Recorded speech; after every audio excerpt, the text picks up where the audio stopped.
Hello and welcome to Daily Tech Tutor. In this video, I'm going to tell you how to plan a kid's birthday party which is budget friendly. So let's get started with the video. So basically, you need to open the ChatGPT and give the prompt that help me plan a birthday party for my 6-year-old daughter. You can mention your kid's age over here.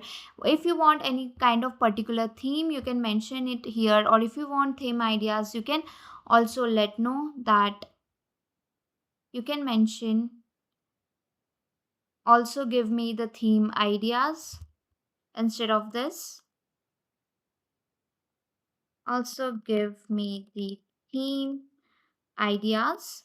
A small budget, you can mention your budget over here. What is your budget? And ideas for activities, food, location, and schedule. You can just give this prompt. And then you can see it has started generating the various theme ideas, the budget friendly, what are the location options nearby, and what you can do, the schedule, the time schedule. Also it has been generated the food and snacks that you can basically keep. It also shares you the budget as well for that particular food. So this is how you can plan your kids in a budget friendly manner, the birthday party.